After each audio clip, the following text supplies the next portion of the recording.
Alrighty. We are recording, I think. Yeah, awesome. Well, hey, everybody, welcome. It is Fun Fact Friday. It's actually Thursday, but we are doing this because our special guest for this week is busy on Friday. So I have Chef Pascal joining me. Chef's from France, and we'll kind of get to know him a little bit tonight and talk about his experience in France and some of the great stuff that he knows is able to tell us. Again, guys, my name is Nathan. I am co-owner with my wife at Dawn of Adventures. You can check us out on Facebook, and if you're seeing this, that's probably where you are. But this is my Fun Fact Friday hat. I wear it every Friday. It's a lot of fun. I'm excited to learn about France today. I hope you're excited too. So, Chef Pascal, thanks for joining us tonight. I really appreciate you being here. Thank you, Nathan. I'm very pleased to be able to give some answers for you and all of your friends, and yeah. So sorry in advance for my accent. It's gonna be a fun fact. It's not my hat, it's my accent. So here we go. Awesome. Yeah, so guys, just so you know, I worked with Chef Pascal down in Florida at Victoria and Albert's, and to this day, he's one of the best chefs I've ever worked with. Yeah, very kind. It's true, Chef. And everybody that worked with you, you're such an amazing chef. You're a great guy. You got a family, and you came over from France. How many years ago did you come to the U.S.? So the first time I come over to the US to work, it was back in 2009, and I worked over in Las Vegas until May 2012, and then I went back to France, south of France actually, to open my own restaurant, and the city is called Montpellier. It's 3 hours drive to Spain. To Spain. 3 hours to Barcelona. From Barcelona, Montpellier, 3 hours drive. Okay, gotcha. And you said, I'm going to just make sure that everybody understood you. You worked in Las Vegas, right? Yes. Nice. Awesome. Yeah. So, Chef, I know you opened up your own restaurant in France, and can you tell us a little bit about that? Yeah, so it was a beautiful project, actually. It was part of a new project, completely new. And I was on the first floor of a luxury 6th-floor building, was selling the best of the best of the design furnitures. I'm speaking about Italian furnitures, Swedish furnitures, French furnitures, but really the best of the best. So it was really, when you came in, it was a wow aspect, about the furnitures. It was the 6th floor. It was unique in France, actually. And then we had on the first floor, we had my restaurant called Mia. And Mia actually is the name of my first daughter, who is an American born and who has a free nationality, American, French, and Italian, because my wife is Italian. Okay. And the reason why we call Mia is because Montpellier, the first letter is a M, and Mia in Italian, because my wife is Italian again, meaning is mine. So, it was a connection. Yeah. And plus it was a small word, so easy to remember, for the guest in general, yeah. Or for the marketing aspect, where we go dining tonight. Let's go to Mia. It was a fun word, and also it's a Mediterranean word. It sounds Mediterranean, and I was specialized with Mediterranean food, with fish and everything around around where I was, and voila. Yeah, voila. I love it. So I've done 4 years, and it was really, really tough. It was my most difficult experience. And when you are owner of a restaurant in France without any hotel or without any partners or on your own, it's really, really, really, really difficult. Yeah. But it was my dream. I've done it, and then when I've done the math, and I was, I look at what the way I was working, and at the end of the day, the leftover, in terms of money, salary, I decided to close. It was time for me to move on. Yeah. I got you. I totally got you. So, Chef, you lived in France. Where did you live in France, or where did you grow up? So I grew up in the, I'm going to speak in kilometers because I'm not using miles, not yet. That's fine. So I grew up north of Paris, 80 kilometers, which maybe it's something like 40 miles, 50 miles, maybe, probably, north of Paris. In this area, there is a lot of Champagne. I was living nearby the Champagne area. Most of my mom families are coming from the Champagne area. And then I was, it was common for us to go once in a while, in Champagne and pick up our Champagne from our family, So I grew up over there. Then I lived, my first job was in Paris. I've done maybe 15 years in Paris, approximately. Yeah. Then after I moved to Switzerland, I've done 6 years in Switzerland. Then I moved in Paris again. Then I moved to Spain, between Madrid and Barcelona. In Barcelona, I worked almost 1 year in Spain. And then finally I moved to London, UK, which where I met my wife. I've done 9 years over there, and then almost 4 years in Las Vegas, Nevada, USA, and then back, as I said, 4 years in France. And then I moved back again to USA, but in Florida, where we met together in Orlando for a project, which unfortunately didn't work because of the construction site permit. And then I moved on to the famous world of Walt Disney, where we met together. Yeah. I got you. Well, that's great. I mean, you've it sounds like you lived in what, 4 or 5 different countries? Yeah, five countries. 5? Yes. Yeah, that's awesome. So kind of what was your favorite thing about France? I would ask you about the other ones, but we're kind of focusing on France today. Yeah, but just in a few words, because otherwise it could take a long time. Yeah. I think my answers. It's an old country, Europe. It's old. Yeah. So by saying that, food-wise, there is a big culture in terms of food in each. I'm going to call it for the American public state, which is department. So in each state of France, really you can eat completely differently because the produces, because of the culture of the recipes. I've got back in France, I've got a collection of 100 food books which have been made by the cultural minister of France. I bought it 15 years ago, maybe. And in each, it's explaining in each state of France why there is this food specialty and the reason why, because of the food culture, because of what they have. We have the sea, the mountains, and so it's absolutely amazing. And we have more than 1,000 of different cheeses, just and butter, the same, cream. It's just speaking about food, Yeah. And wine, in terms of wine, for sure, it's one of the best for wine, as we know. And for example, in Montpellier, the state of Montpellier, it's called Languedoc and Roussillon, and this area is where we have the biggest vineyard area, Okay. And now, since last 15 years, the wine from this area is just amazing because they have so many different grapes, maybe 10 of them. And just by this area, you have some amazing wine, and the value for money is just fantastic. So yes, food-wise, culture, architecture,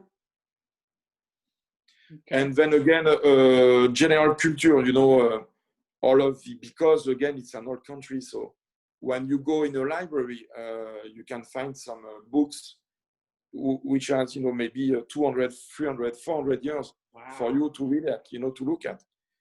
Theaters, all of that. So it's part of our culture, of the way we are, on the good way, the positive way of who we are as French, because there is the other side as well, Sure. Yeah, that's awesome. So Chef, kind of just moving on to the next question then. you kind of touched a little bit on this, but speaking solely for like food, what are some of the notable differences between French cuisine and like American cuisine?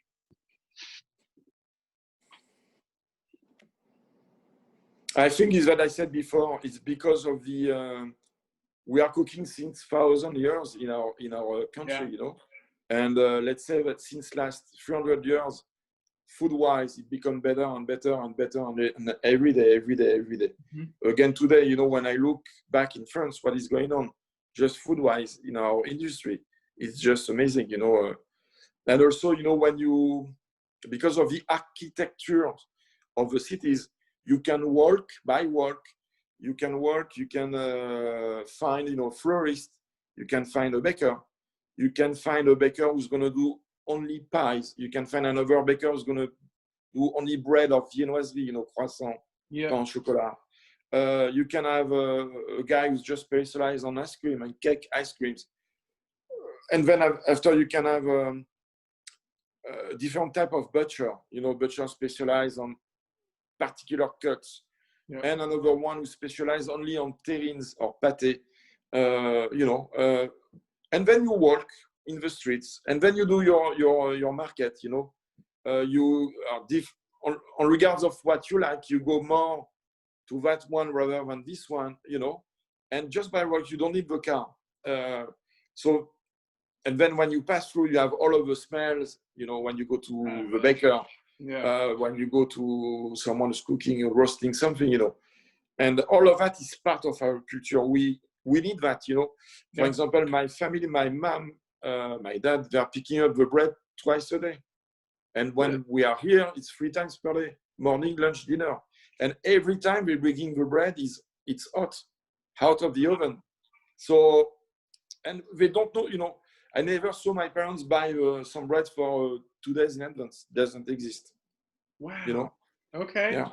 That's really cool. So essentially just kind of paraphrasing what you said is like, you have all the workers and the people who specialize in specific types of cuisine or trades. Is that kind of what I'm hearing? And so as yes. More so everything's fresh day of, yes. If you need it, you go get it. And whereas in America here, we all kind of go out on Sunday, get our groceries for the week, and we're done. Completely. Yeah, it's true. And again, you have some fishmonger, in the little fish shop, in the street. So you can get your fresh fish, your fresh scallops or oysters, or daily if you want to, or you can buy for a couple of days as well. I mean, but you have access to that. You don't need to be in a mall to get it all together. Yeah. We have malls as well, for sure, because we are in 2020, so we have malls. But for us, malls doesn't mean quality-wise. It's not the way we look at it. Food-wise, I mean, I'm just speaking about food. Food-wise, you can find some very good food shops into the malls, French malls, but in the general French public doesn't think like that. They don't go to the mall to get the food. They prefer to go into the city or the villages. You know what I mean? Yeah, definitely. Voilà. Again, it's just a different culture. It's just the way we are. Yeah, definitely. And I love that. And that kind of actually puts us into our next question is, what is one of the, main culture things that you do miss about France? Food. Food and also because of the food contact with people. When you go, you open a door of a baker or of a pastry shop, and then you're online, so you speak with the other customer, and then it's all about if you see a strawberry tart, it's going to remind you something, and then you can share with the other guest, Mm-hmm. And you realize, by doing that, that everyone has his own culture, his own pleasure with food, you know what I mean? And this is really pleasant. It's not only about eating, it's just to share, something. Yeah. Because, again, I'm speaking in general, let's say what I'm telling you, it's over 80% of the pure French, how they look about food. Voilà. And this is maybe what I'm missing, to go with a bag and going different streets and to do my market, Yeah. And again, just speaking about the fruit and vegetables, the market. My parents are living in the south of France by the sea, and every Wednesday and Saturdays, twice a week, there is a market. So what is the market? It's inside the city. There is some plaza, as you call it here, and then you can find a baker, you can find everybody, florist, flower, someone specialized in red fruit, someone specialized in vegetables, organic or not, butcher, fishmonger, whatever. And then you have all of the smells in the same market. And then you walk maybe 100 meters, and then you find someone who's going to sell some clothes, shoes, or whatever. So it's a mall, and it's an outside mall, if you want. And this is a cultural, it's part of our culture. It's everyone goes to, everyone loves to go to this market. So you have to take time because it's taking you maybe 1 hour. But again, you see people, you can hear people what they like, what they don't like. I don't know. Again, it's part of our culture. So this kind of things which I'm missing, because the only reason why is because I can't find it here. Yeah, gotcha. Totally, I got you. Honestly, that sounds incredible.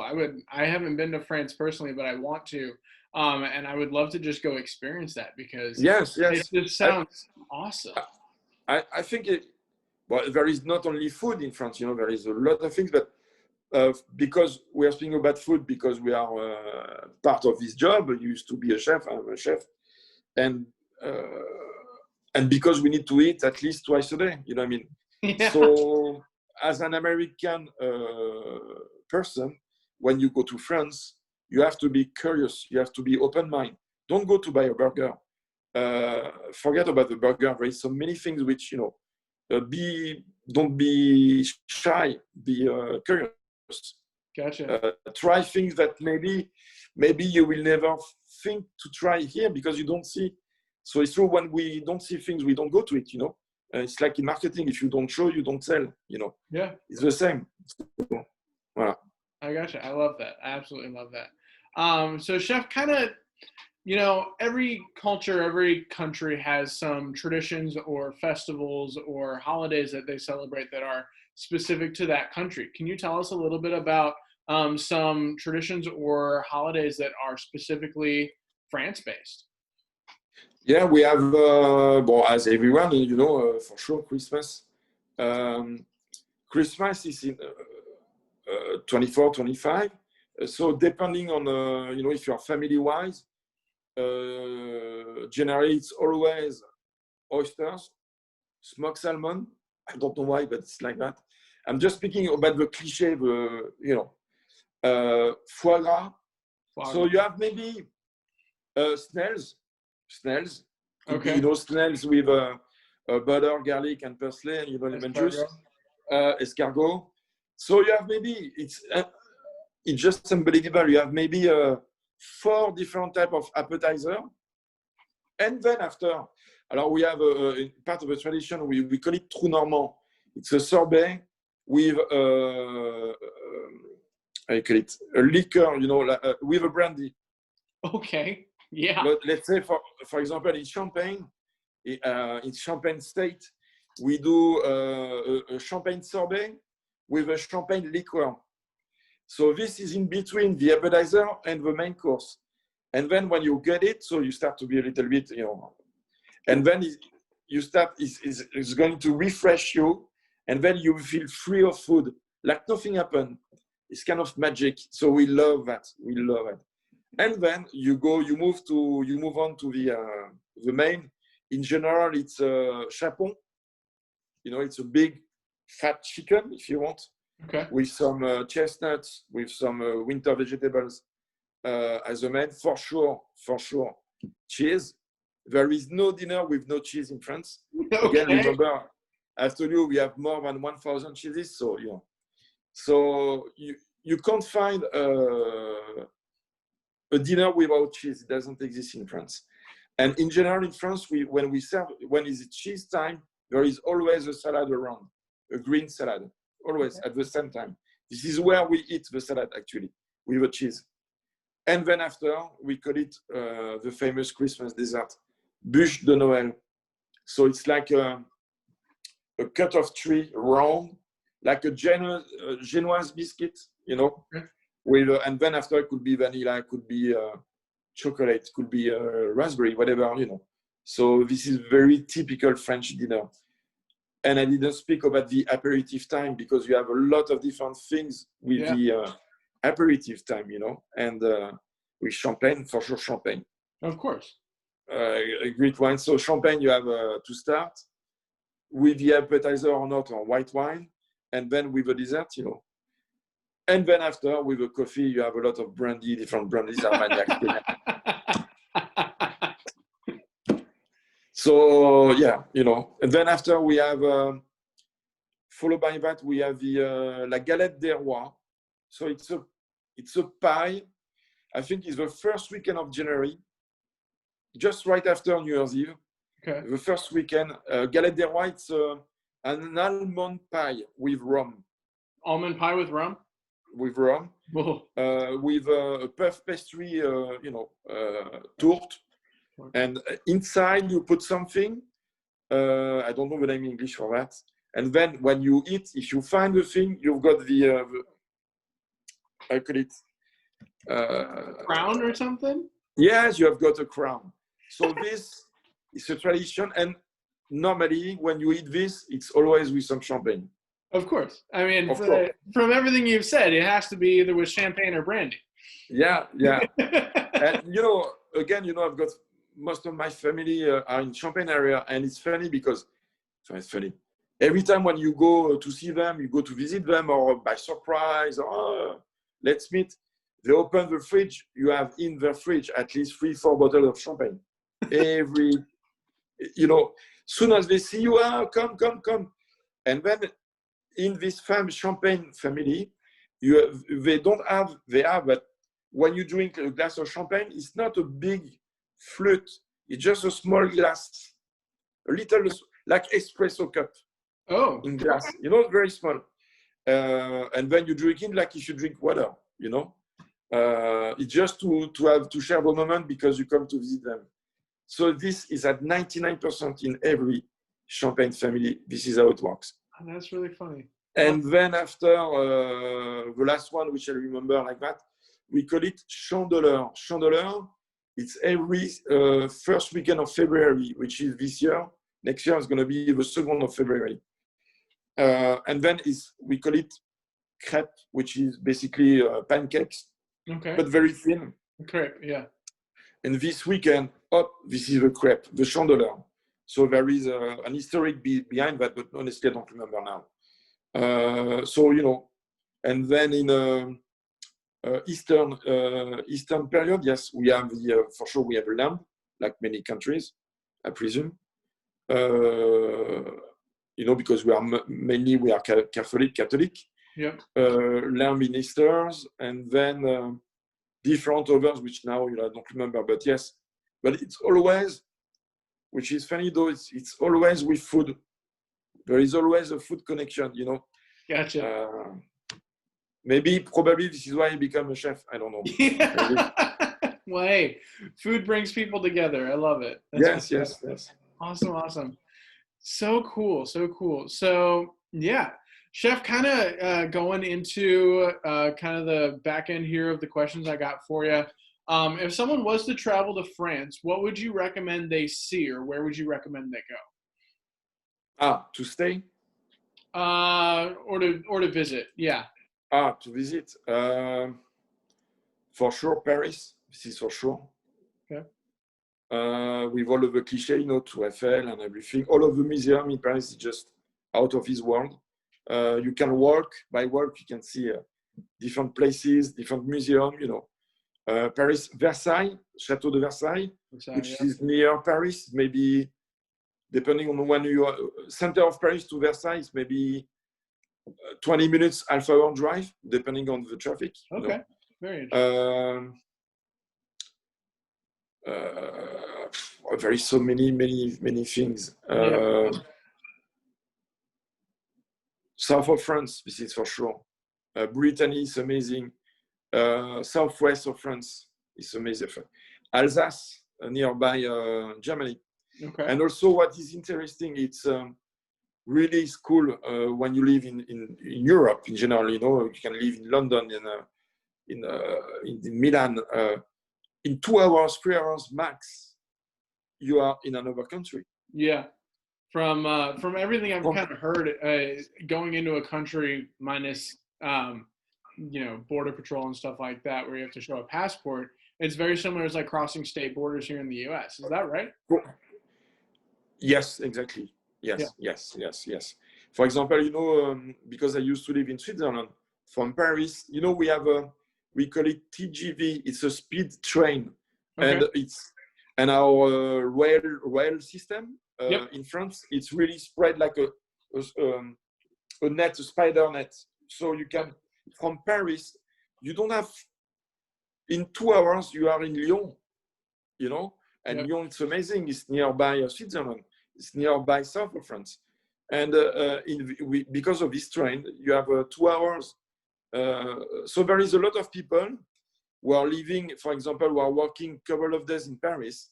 They had a little studio. And then they live in another city like Lyon, because it's just taking them 2 hours, with this train. Yeah. So this has changed completely the spread of people who are living, because the cost is less expensive, on the countryside rather than in Paris, Yeah. So gotcha. Yeah. Makes sense. Yeah. So kind of in this series that I've been doing, one of the things that we do actually has been mentioned is, the U.S. basically everybody has a car. I know in Japan, like nobody has a car. What's kind of the situation in France? Like, does everybody have a car? Is it a little bit of both, or? Alors, in the cities, for example, I've got my sister who is living since last 25 years in Paris. She doesn't need a car. She never had a car. Gotcha. When she needs to get one, she's just rent it, because she needs to move outside of Paris, for example. But again, we have the train. Our rail system is really fantastic. Maybe one of the best in Europe, this is for sure. Gotcha. And so you can go everywhere, almost everywhere, So it's true, depending on where you are, really, if you are in the countryside and the bus system is not that good, you need to have a car, otherwise it's like here, But in general, if I compare Orlando and in Orlando, you need to have a car because the bus system is terrific. Probably in New York, in Chicago, you don't need to have a car because you have the subways, like in London, Yep. Which we have also in some big cities, like where I was, Montpellier, Lyon, Marseille, south of France, for sure, Paris. We have a lot of cities now with the tramway also. So, Gotcha. Now I know that because of the fact that, we have to be green. So a lot of cities are investing in the bicycle. Yeah, I know what you're talking about. I can't. Bicycle path, on the street. So it's only them who are allowed to drive on it. Just to invite the general public to use it, Use the bike. And also the government offered some money to help you to buy a bike, even the electrical. You can get the value of $1,000 per family to get a bike per person, an electrical bike. So it's just to go green, go electric, this is the actual thing in France, Yeah, definitely. Wow. That's really cool. Really, really cool. Awesome. So, Chef, you talked a little bit about, like what the difference is between France and where you are in like Orlando. Can you tell us a little bit about the weather in France and kind of how that compares to the weather in we'll just go in Orlando or Vegas. So Those are the two you know best. Yeah, really what we can say, if you cut France in two, in the middle there is Dijon. Yep. You cut France in two, then the north part and the south part. So from the middle, when you go more to the north, the weather could be look like, like from you where you are now, North Carolina, and then if you go up to New York, it's exactly the same for us, Okay. Exactly the same spirit for, yes, yeah. And then if you go on the west side, you have some bloody rain because of the sea. It looks like sometimes you're in London, But you can have, it's strange, but you can have some very hot weather like the same like in south of France. Gotcha. And south of France, summertime is just beautiful. Fall time, it's warm, it's nice, it's okay. Like actually we have today here in Orlando. And then after, in winter time, it's kind of cold, very cold as well. You can feel the season. This is what I was looking at. Gotcha. So from the middle of France to south, you can feel the season big time. Okay. Every season, it's raining in fall, little bit warm, but can be cold. Winter, very cold. And, spring, it's okay, warmer and some rain, And summer let's say from beginning of May, you can be in t-shirt and in shorts. Gotcha. Until end of September. Okay. So would you recommend those looking to travel to France to go in the summer then? Depending on what they're looking for, for example, Christmas in Paris is just amazing. Oh, okay. It's beautiful, really beautiful. So depending on the season, but if it's winter like here, you provide yourself in winter, your clothes, winter clothes. Yep. And then if from spring, something warm, but you can have a shorts and short sleeve shirt like I have today, Gotcha. Well, that's awesome. Well, Chef, we're going to kind of wrap it up here. We're getting kind of our time cut off. And I just want to say thank you so much for joining us. No, thank you. But I want to finish by one thing. It's important. In Paris, we have a lot, unfortunately, there is a fifth system, which, the tourist has to take care. We have people who are coming from Romania, the East, Romania. And these people, are really, I'm sorry to have to say that, but I have to tell, they have to take care because it's their job to steal people. So they can smell, they can feel the one who are not from Paris. You know what I mean? You don't have to be American. You can be a German. You can be a Spanish or Italian, They can feel it because Paris is one of the biggest touristic city in the world. Mm-hmm. So it means that on the other side of the picture, next picture, you have the other side, which is the bad side. And we have a lot of fish. And I remember when I used to work, this is why I want to point this out. When I used to work in Paris, I was on the subway going to work. And it was a nice American couple. And because I had the mentality of taking care, protect myself, I knew that they will be catch. And it almost happened. Because they came in, they had, the camera, they were speaking loud in American, So immediately in less than 2 minutes, they were here around them. So I went because I was speaking English at the time. And then I went to see them, and in English, I tell them, look, what is going on now? I'm going to protect you. And you have to follow me and quit the wagon because it's unsafe for you. And don't do that. Don't speak. Don't say that. You have to know, guys, it can be, especially when you take the subway in Paris, where you are in the main street, like the Champs-Élysées or whatever. You have to know that. Take care, because it happened. Be smart, exactly. Yep. And so, all of these Romanian people, when they understood what I was doing, they were against me. And I was at that to have, a fight, physical fight. And I've told the American guy, I said, be ready because this can happen here, Wow. So they were shocked. Yeah. As you say, wow, they were shocked. And so you have to take care. Don't manage your cash. Don't take a big, large 100 euros because, we have 100 euros. Take some small ones, be ready, not everything in the same bag or in the same pocket.